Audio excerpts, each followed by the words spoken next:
The book opens on a nightmare, or a memory, of a night long forgotten at the diner, of a costume closet and a door, of that horrible night.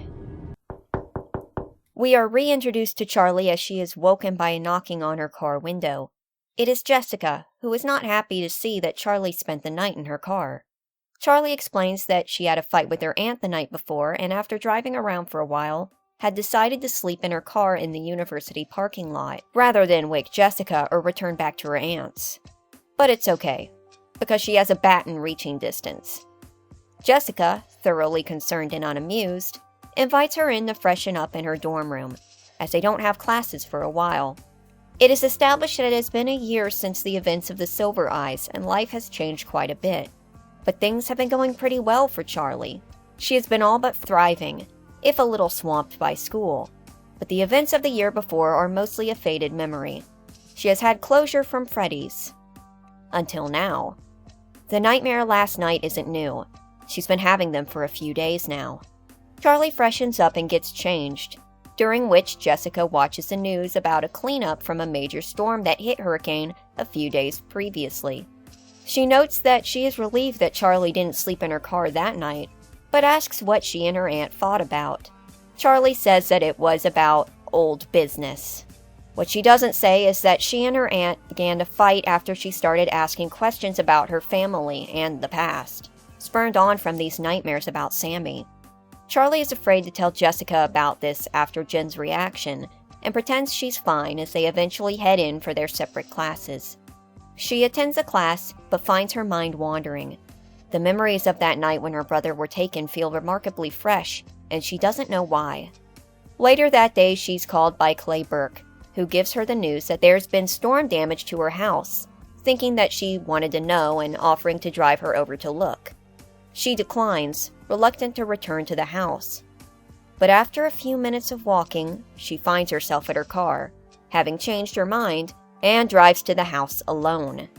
There she finds that the storm has opened up the floorboards in the garage into a secret basement that had been sealed up long ago. She looks in with a flashlight, and after spotting the stairs, she realizes that the door must have been sealed up and then blocked by a cabinet. She uses a ladder from behind the house to climb down and finds an animatronic workshop, and unfinished parts and endoskeletons, and even a workbench. On the bench she finds a rabbit that looks a lot like Theodore, just unfinished. Interested in cleaning it up, she takes it with her to fix it up for her robotics class. There is more to the basement though, and she goes through it to find a musty, dark room. There's a rank smell, and she shines her flashlight ahead, only for it to land on a face staring back at her. It's Foxy. Not the Foxy she recalls from Freddy's, but a Foxy. It's old and in disrepair. The mold of its silicone mask has peeled back and revealed a surprisingly garish endoskeleton. Its teeth are much too sharp to be just for show, like needles protruding from its jaw. A quick note, but in this version there are no illusion discs. The twisted ones are decayed enough that their pleasant exterior has started to wear away, revealing the deadly contraptions hiding underneath. They are programmed to avoid being spotted by large groups, but grow more bold depending on how many of them versus how many of their chosen targets and stray witnesses are together. Charlie freezes up on the spot, shocked, but the face does not move. The animatronic is, as expected, completely deactivated. Having flashbacks to the attack by Foxy, Charlie decides to back out of the room and back into the workshop. While it doesn't follow her, she feels as though she's being watched. She quickly leaves the basement with the rabbit. Back in her car, she considers calling Clay to tell him about the animatronics, but wonders if it's a good idea. While the Foxy freaked her out, she's afraid the news will make it back to her aunt. But that smell in the basement was wrong. Not a smell like gas, but a smell like decay. She's startled by her phone ringing and answers it to find that it's John. Apparently Carlton heard about the house getting damaged too and called him, and he calls her to offer to go over and look at the damage with her. She reveals that she's there and tells him about the workshop and the basement, but doesn't tell him about the Foxy. She says she's leaving. John asks if she wants to go see a movie tomorrow night, as it's Friday and she won't have classes the next day, to cheer her up. Charlie asks him if he's trying to get her on a date. John assures her that it is not a date, but now that she's reminded him, yes, he would like to try that Thai place that just opened up. She agrees and ends the call, wondering why she feels so jittery if it's supposedly not a date. Oh, right, she just ran into Foxy. She calls Clay. We don't see the conversation between the two, but Clay wasn't too concerned about the animatronics. That is, he thinks they'll be safe where they are until he can get some people to check and secure them before removing them. The same people he trusted with removing the Freddy animatronics. Charlie does not know where the Freddy animatronics are, but she's confident that Clay put them somewhere where they won't cause issues. That evening, she starts tinkering with the other Theodore in Jessica's dorm, while Jessica's just hanging out doing her nails. When all of a sudden, Charlie finds something unexpected. There is a key hidden inside the rabbit. A tiny key hidden right in its core. She has a feeling it's significant and keeps it, planning to accompany Clay into the basement whenever he goes to look for where the key goes. Charlie has another nightmare about the night Sammy was taken, except this time, it is not Afton who comes into the closet, but her father. He comes in and picks her up and begins to carry her away. He leaves Sammy behind in the closet, and as Charlie looks back for him, the door slams closed. She wakes up only to find Jessica getting ready while watching the news closely.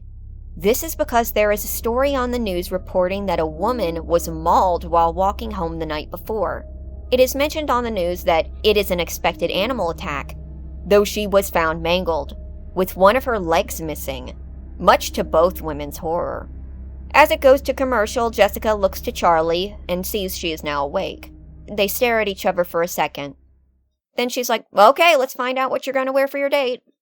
And while Charlie thinks that was a little sudden, she realizes that, no, she would rather not talk about the gruesome newscast. She doesn't want to talk about the date either. It's not a date, she insists. And she's just going to wear whatever she's wearing to school. Jessica pouts a little because she was looking for an excuse to doll Charlie up. She notices and mentions that Charlie looks tired. Charlie excuses it on staying up late working and willingly expresses concern that things with John will be awkward. Jessica assures her that they won't, and also assures her that she's not obligated to do anything she doesn't want to. Charlie decides to go ahead and go on the date. That evening, Charlie goes to a movie and dinner with John. The movie turns out to be pretty bad, and she ends up laughing at what's obviously not supposed to be a funny moment. She tries to stifle it, but catches John looking at her with a smile. For some reason, that moment sticks with her. They go out to dinner and catch up on how life's been. John reveals that he's been working construction and helping with the cleanup around town. Charlie talks about time at college. And they are having a fine time when Charlie starts getting a weird feeling. Maybe it has to do with the sun going down, but she is nervous. John notices, but doesn't bring it up. After dinner, he offers to go for a walk in the nearby park, to which she agrees. She jokingly brings up the mauling the night before, and John gets a look of realization and regret for what he just agreed to. But they still end up going on the walk. During it, Charlie starts to open up a little about her dreams. John seems concerned, but Charlie brushes it off. He recognizes that she's hiding her feelings, but before he can assure her further, they hear a noise in the trees. It sounds a little like music. They go to check it out after a moment of consideration and find a weird little hole in the ground, a dip in the dirt. It almost looks like a freshly filled grave, and it sounds like muffled music is coming up through it. Though instead of reaching a hand in, John grabs a stick and pokes. And a massive mouth of teeth breaks through the ground and snaps shut. Out from the ground rises a bear animatronic. Its body in poor shape, its eye falling out, its silicone face peeling back to reveal needle-like teeth underneath, and its belly split open like a gaping maw, clawing out of the dirt into its feet. Charlie and John flee as it chases them all the way back to the parking lot where they left the car. Only then do they realize they cannot hear it, and look back only to see that it is no longer there. Something stopped it from following them. John insists they drive to the police station, and while on the way, Charlie pieces together that the bear must have stopped its pursuit because of the semi-busy restaurant. Maybe it's afraid to have been seen. John agrees. He points out, with dread, that means that it's intelligent enough to know to not be seen. The police obviously doubt John and Charlie's story, except for Clay, who pulls him into his office and hears them out. He sends a few cops out to check, but they don't find anything. Frightened, John and Charlie end up staying the night at the police station. They are awoken the next morning by Clay, both slumped on the couch, and look up to find him with a dour look. Another woman was mauled this morning, he reveals, and the wounds seem to match this possible animatronic. The next day, Charlie meets up with all of her friends proper, John and Jessica, of course, Marla, Carlton, and Lamar. While they do not have a huge impact in the story, I think it's important to show that they are present and do care, if simply for consistency's sake. In fact, if you were really determined to have Lamar leave in the Twisted Ones or the Fourth Closet, this would be a good time to start hinting towards that, maybe by having Lamar say something like, "Well, I'm glad I'm spending next semester somewhere else, but don't worry, I'll stay in touch," or something like that. So that evening, Charlie stays the night with Jessica, but is getting an uncomfortable feeling. She feels like she's being watched, but with Jessica asleep and her unable to do so, she heads out to go to the vending machine. The dorms are silent tonight, eerily, and there's a strange smell in the air. It almost makes her sick. It smells kind of like it did in the basement. As she's coming back to her room, she finds something waiting down the hallway. Illuminated by the light of the window at the end of the hall is a familiar figure, a hulking rabbit with decaying, gnarled flesh poking through its mildewed suit. It is Afton. She can barely believe it, questions if she's hallucinating. Before she can call for help, though she is silently frozen, Springtrap raises a finger to his lips to shush her, and then makes a cutting motion across his neck. She doesn't know if he's threatening to kill her or kill anyone she tries to get help from, but she knows he's capable and willing of both. She makes a run for it, and Afton proceeds to stalk her around the campus. She doesn't have her keys, she can't risk attracting unwanted attention and have someone else get killed, and the tree lines are dangerous. She learns that quickly. Charlie sees the university security patrol car parked on the far side of the parking lot by the tree line and runs over, only to go around to the driver's side and find a blood trail leading into some damaged bushes. She can hear a mushy noise and squeaking sounds and steps slightly to the side to see better, and in the dull light she can see the silhouette of a large animatronic with peeling yellow skin sucking and crunching a human body into its belly, with the legs sticking out. Charlie turns and runs as fast as she can. In the back of her mind, she vaguely connects that it must have been Chica. After a long segment of Charlie evading the pursuing Afton, she gets back to Jessica's dorm and wakes her up. While Jessica is shocked, she understands the gravity of the situation and says they have to get her out of there. They race downstairs and get in Jessica's car, but as she starts to leave the parking lot, they have their way unexpectedly blocked by the large form of a shuffling, twisted Bonnie. Its face all but worn away and its upper jaw missing, leaving a gaping opening in its head. Jessica realizes it's too big to drive into, but when she starts putting it in reverse and looks into the mirror, she freezes. Charlie looks back to see that Afton is behind the car, coming towards them. While his suit is decayed, he is towering, frightening in the moonlight. Then Jessica throws her car in reverse and squeals her tires, trying to hit him. Springtrap has fast enough reflexes to jump out of the way. In fact, as Charlie realizes now, he has more the reflexes of an animatronic than a human. He and Jessica make brief eye contact before she peels out, just swerving around Twisted Bonnie and driving away from the university. The two are somewhat panicked. Charlie, adrenaline high, rambles out that she thinks these animatronics might have come out of her father's basement, and reveals the finding to Jessica. Jessica is shocked, asking why she didn't tell her, and she explains it all. At the mention of Clay, Jessica narrows her eyes and realizes where she's going. Clay Burke is woken up at 2 a.m. by Jessica banging on his front door. Cut to a few minutes later, Charlie and Jessica have told their story, but Clay's not the only one who heard it. Betty, his wife, finds out about what happened with the animatronics back at Freddy's, having not gotten all the details from Clay. She is, understandably, livid. They start to bicker. Carlton walks in and walks right back out. Then the two have a quiet fight in their bedroom. Charlie and Jessica feel guilty and awkward respectively, but they know that this isn't entirely their fault. They eventually go to sleep on Clay's couch, with Charlie only falling asleep once the sun starts coming up. She has dreams about Sammy again, and wakes up to the sound of the front door closing and finds Jessica already up and Carlton watching TV on mute. He almost nonchalantly reveals that his mother's going to stay with his aunt for a while. Charlie is apologetic, but Carlton assures her that this has been coming for a while. He shows a second of something, maybe sadness or frustration, but it isn't aimed at her. Shortly on, Clay decides to be upfront with her, totally ignoring what happened with his wife in the meantime.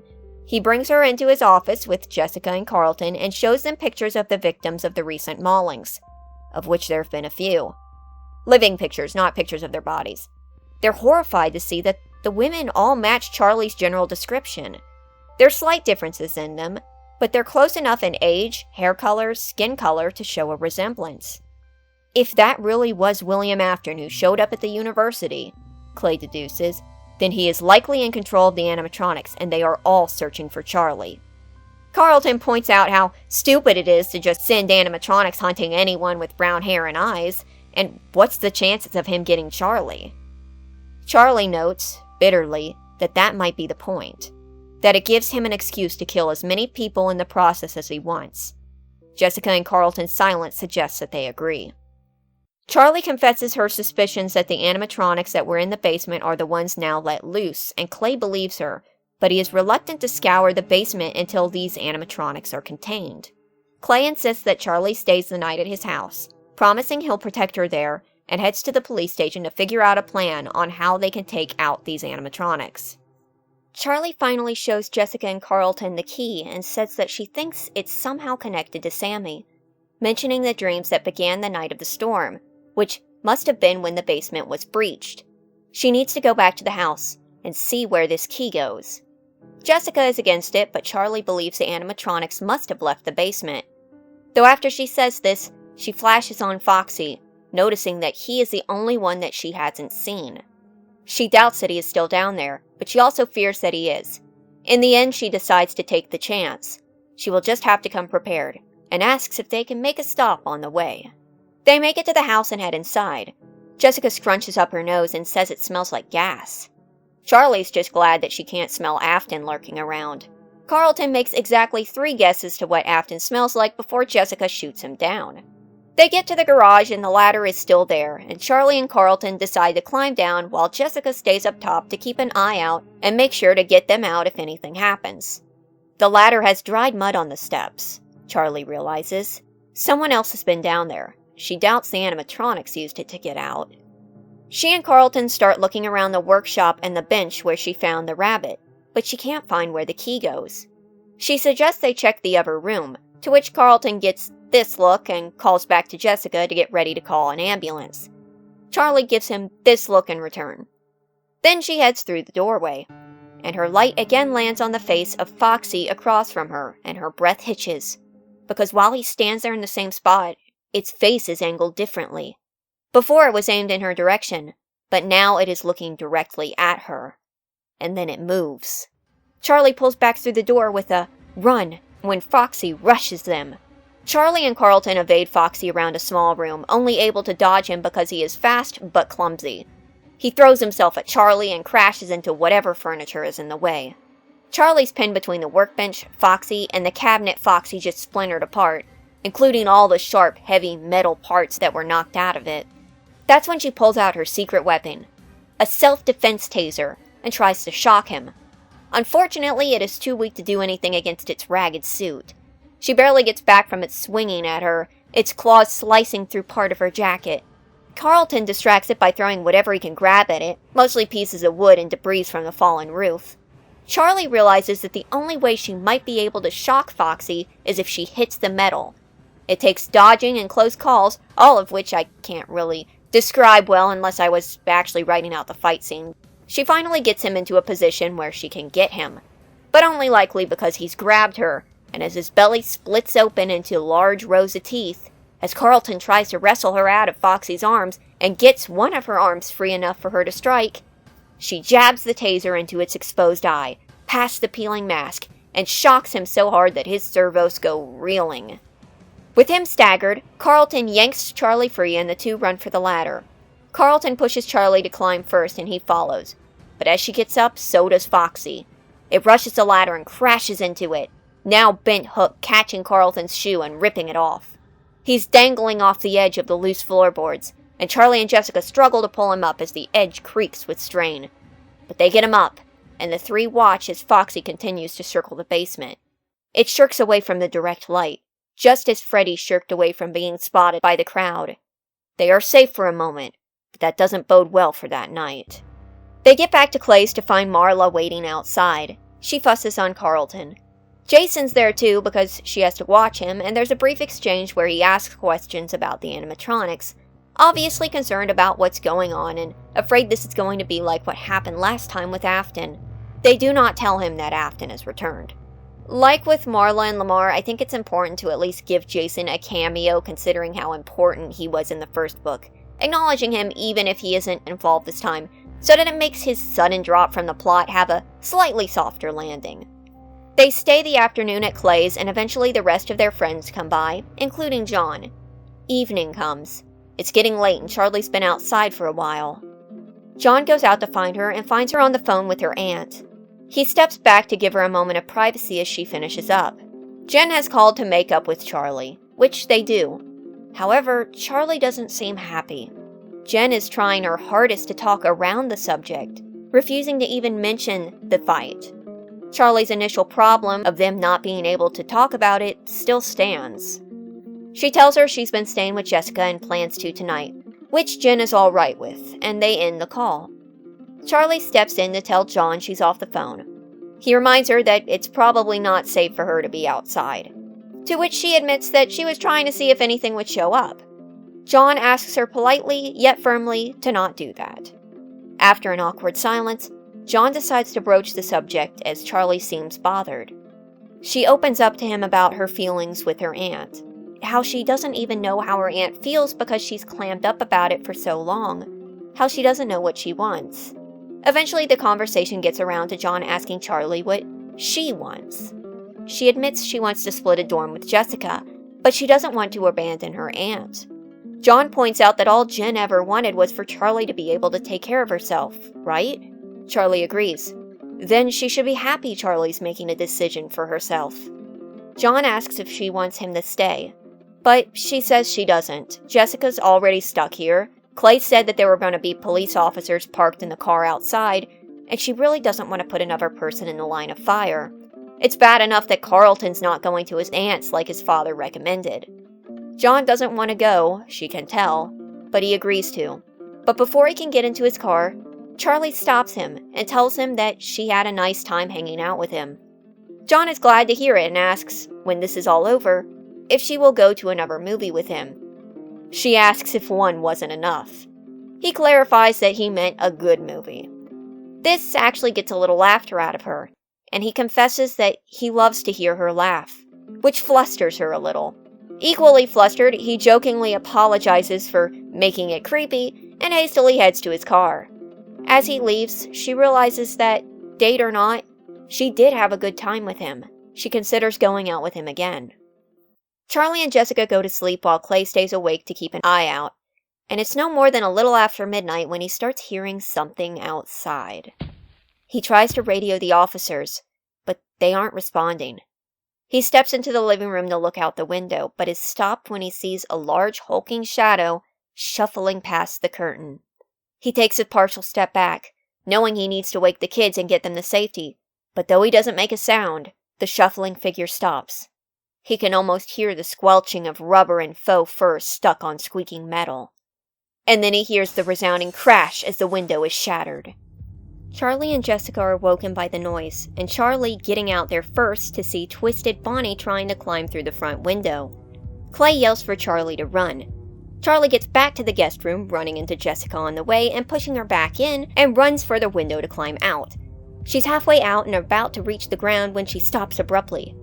She hears music, familiar music, and she looks down to see sunken dirt beneath the window.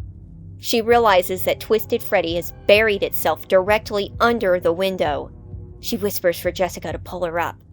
which she starts to until those jaws rise from the dirt and snap shut, her barely able to pull her legs up in time before getting pulled through the window again. She and Jessica flee the guest room and run into Carlton and Clay. Clay, now armed with a shotgun from his office, tells them to hide in the basement. Charlie, Jessica, and Carlton escape into the basement where they find figures covered in tarps. Carlton doesn't know what they are, and Charlie approaches one against Jessica's warnings and pulls off the sheet. It's Chica, the original Chica, still in disrepair but now totally deactivated. Uncovering the others, she finds Freddy, Bonnie, and Foxy are all there as well. Clay has been hiding them down here since the incident last year. They wonder if they're still haunted and if they could turn them back on to help them, but Charlie cannot find a way to do so, and Carlton just goading them to get up doesn't seem to be doing any good. There's a bang upstairs, a shotgun going off, and something is shuffling closer to the basement stairs.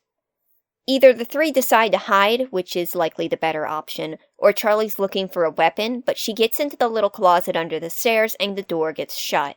Perhaps by Jessica trying to hide her, though not realizing the door's stuck, just thinking she's shutting it. Either way, Charlie's in there. During which she has an increasingly vivid flashback to when Sammy was taken. She's remembering details that she shouldn't, even down to the smell of the closet, the sound of the music coming from outside the door, and she can't tell if they're actual details or if she's having a vivid hallucination.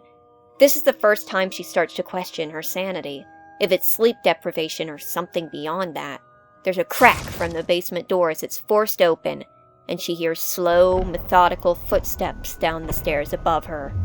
Heavier than Clay's, but slow and restrained, and she knows that it has to be Springtrap.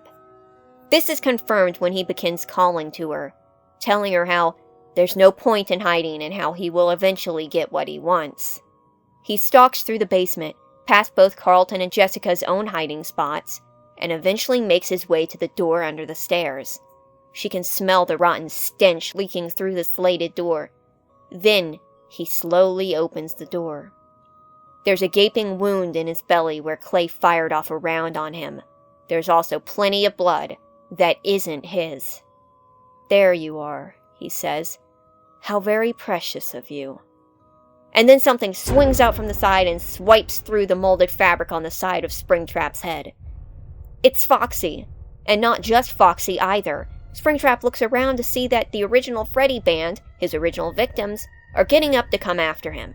His presence has awoken them from their rest and they are prepared to finish where they left off.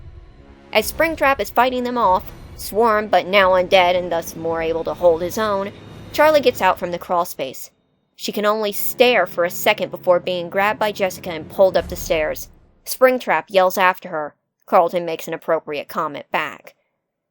They make it upstairs only to realize that the Twisted Ones are actively searching the house. They also find Clay, who has been stabbed in the back.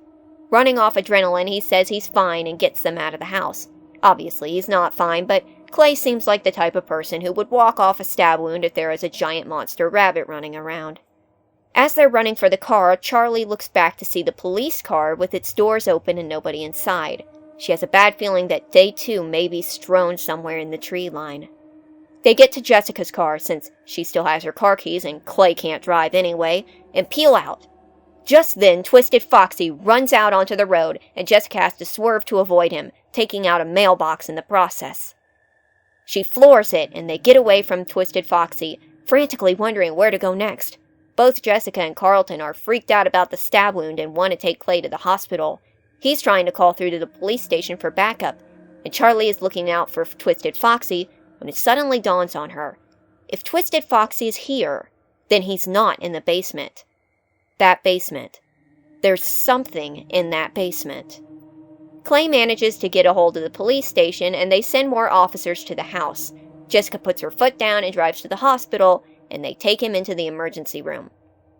While Clay is getting rushed back, Charlie calls John from the waiting room and asks him if he can get a hold of a ladder and meet her at the house, and that it's direly important. He agrees, half awake but willing to do so. Jessica overhears this and confronts her, and they have a slight argument about Charlie putting herself in danger for this basement that she's already investigated twice. Charlie tells her everything about the nightmares, about the feelings, about Sammy, and about how there is something down there, how she feels like it is calling out to her. She needs to find it. She has to. And Jessica actually understands. She doesn't think it's a good idea, but she can see the desperation in Charlie's eyes, and she believes her. She believes that Charlie might be onto something. The two make up, and Jessica caves, agreeing to go with her to the basement, though insisting that this is the last time. They get to the house and find John already waiting outside, in a borrowed work van with the ladder. She's glad to see him, asks how he was able to get the stuff. He assures her that he just borrowed it, and as long as he gets it back without anybody noticing, he might not get fired tomorrow morning. They cautiously head inside. The gas smell has only gotten worse, and John warns Charlie that there is a serious leak in the house. Charlie says they'll deal with it later. And they will. They climb down into the basement and find the air a little more clear. John decides to stay in the workshop to be a lookout while Charlie and Jessica go deeper in. They look around the area where the animatronics have been kept. Not only do they find out how they escaped, having broken through a basement wall and tunneling out of the surface behind the house, but they also find something that shocks Charlie to the core. It's a door. No, it's not just a door. It's the door that she's been seeing in her dreams, hidden behind where the Twisted Ones had been kept. Jessica is equally shocked to find that the door is real, and Charlie sees that it is locked with a combination padlock. There's grime on it, smelling of decay, so she realizes that Afton must have tried to get in. She starts trying combinations. While she is doing this, Jessica keeps an eye out around the basement when she hears something near the tunnel. She silently edges closer, off to the side to be somewhat hidden, and tries to sneak up and see if there's something coming in, but she cannot see anything. Charlie tries her father's birthday, her mother's, and then hers, and on that last one, the padlock opens. She's confused how Afton couldn't have guessed it. Jessica leans in closer into the hole and looks up to see what may be outside, but there's nothing there. And then arms reach out of the dirt and grab her. Jessica screams, and Charlie spins around and shines her light to see none other than Springtrap uprooting himself out of a shallow grave, holding Jessica with her arm behind her back and his arm around her throat. Charlie remembers him holding her in a similar way, but he is no longer a vulnerable human in a bed of spring locks. There is no quick fix to stop him. Jessica starts to fight back, breaking her arm in the process. He is paying her no attention, his eyes on Charlie. He assures her that he has no qualms in snapping Jessica's neck and coming for her next, but he is tired of chasing her. He's mercifully offering her an out. When Charlie asks what he wants, Afton reaches into the depths of his suit, pushing his hand in through the rotten flesh beneath while Jessica retches, and finally pulling forth a key. It looks like the one Charlie found, save covered in his gore. Charlie asks why he wants it, and Afton, having the upper hand, willingly explains. Henry stole his greatest creation, and now he can finally get what's rightfully his. There's a thumping from upstairs. Afton gleefully reveals that it's the Twisted Ones, that they follow him and obey his commands, as they are his creations. He created the Twisted Ones years ago in this very basement, but Henry found out about them too early and sealed them away. It is suggested that this is how Henry figured out William's true intentions for building the business. But even they are worthless compared to his true prize. They were intentionally made to kidnap and kill children, but now he has switched them to go after Charlie once she took the key. Now he wants that key, and if she doesn't hand it over, she won't have enough time to crawl away before the Twisted Ones find their way to her and tear her apart. The noises upstairs are getting more intense. It is no longer just the thumping of footsteps, but the guttural wails of the beasts, and the banging of chaos erupting in the house. Having no choice, Charlie tosses over the key and Afton starts to shove both into himself. He does not release Jessica, and he continues to keep eye contact with Charlie. She realizes, with horror, what he is about to do. Right before John rounds the corner and smacks him with a shovel, having been waiting for Afton to get distracted before going at him. Afton, having thought it was just Charlie and Jessica, is caught totally by surprise. It's not enough to really damage him, but it does allow Jessica a chance to get free. The Twisted Ones start dropping into the basement, but they're not alone. Freddy's band has followed them and it's an all-out brawl. Now, for time constraints and simplicity's sake, I'm going to skip a majority of quote-unquote fight scene here and just go to what would be Afton's downfall. Charlie sees that one of the Twisted Ones has made it down through the hole, blocking her way when she's trying to get Jessica to safety. It is Twisted Freddy, who is currently burying himself in the soft dirt where Afton previously lay in wait to ambush them. She gets an idea, and goads Afton into coming after her. Perhaps she even uses a little taser to do so. It would probably not be that effective on stopping him, but just enough pain to tick him off. Maybe the sheer audacity of being shocked like one of his robotic toys sets him off. She runs for the tunnel, and just barely jumps and clears Twisted Freddy. She climbs the thick clotted wall to not slide back in. It looks like she's crawling desperately away from Afton. He finds it so enticing that he doesn't watch his step. Twisted Freddy comes up to meet him and swallows him into his gaping maw of a belly, dragging him down into his would-be grave. But before he can be sucked underneath, Charlie fights Springtrap one last time, reaching into his fetid depths and managing to snatch the keys away from him before he is dragged under. The Twisted Ones begin to grow confused as they lose Afton's influence. Or perhaps, in a twisted irony, Afton's commands for Twisted Freddy to stop devouring him are sending conflicting commands to the others. Freddy's gang gets the upper hand and starts to tear them apart piece by piece, exposing their wiring. It only takes one spark in the wrong place to ignite the gas leak. There is a ground-shaking bang as the house bursts into flames above them. It overtakes the house and shakes the foundation, causing parts of the ceiling to fall in, especially in the garage. Charlie makes it to John and Jessica and leads them back to the tunnel. She plans to go with them, but she can't. She can't leave the door. Something pulls her back. She tells John to help Jessica get out and that she'll follow them after she sees what's behind the door. Both plead with her, but finally John budges to get Jessica out, planning on returning afterwards. They try to wait by the tunnel, but eventually the fire spreads overhead and they are forced to escape. Jessica, still injured, runs to her car to call 911, while John calls in for Charlie. The smoke is getting worse, as is the heat, and Charlie realizes that she could very well die here. She even considers going back, but at this point there's nowhere to go but forward. She makes it to the door and lets herself inside, closing it behind her. Thankfully, there is some reprieve from the heat, but she can still taste smoke. Behind the door, she finds herself in a short closet, one that reminds her of the costume closet Afton found them in that night in the diner so long ago. There are spare suits, parts, boxes, memories forgotten the time.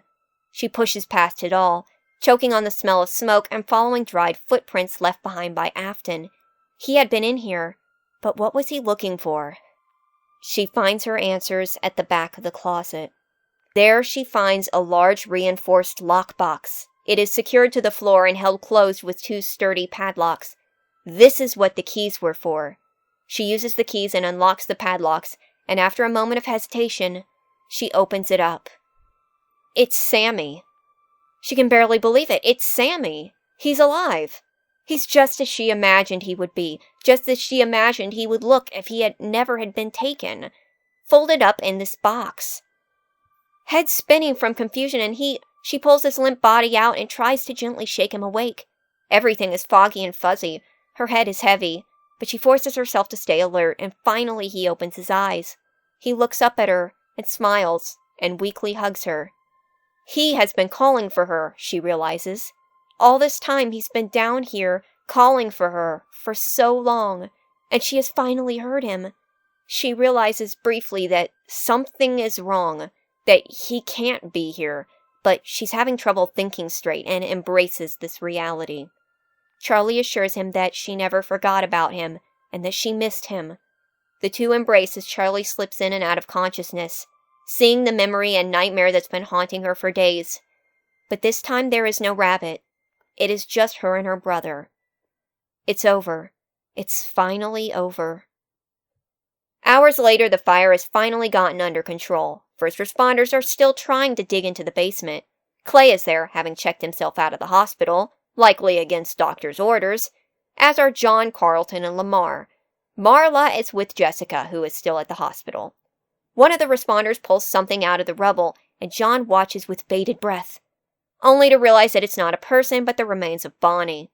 Carlton seems somewhat regretful that the animatronics ended up getting burned, but Lamar suggests that at least they went out in a blaze of glory. He then quickly takes it back, insisting that he didn't intend to make a pun at a time like this. One of the officers further in announces that they have reached the door. John hastily rushes in and passes the first responders before they can stop him. Carlton and Lamar follow behind as he reaches the door, forces it open, and rushes in. There he finds Charlie, slumped against the wall near the back of the closet, right in front of the open lockbox. He pushes a prop off of her and kneels down beside her to check if she's breathing. Charlie is alive, but is unconscious, having passed out due to exhaustion, overheating, and poor air quality. He breathes a sigh of relief and starts to gather her in his arms as Carlton and Lamar arrive. He tells them that they need to get her to the first responders and to a hospital, and that she might be suffering from smoke inhalation. Something shifts. John's head snaps back to the lockbox. "John," Carlton says, "that thing just moved." Suddenly, the prop that John had pushed aside lurches upright, lifting up from the ground as though dragged by an invisible force until it can get its long legs underneath itself. They wobble under the weight of its slender body as it raises to full height, towering over the young men. John stares up in horror at a porcelain face broken to a gaping grin. It stares back, unblinking, unrelenting. It's like nothing he's ever seen before. It's Sammy.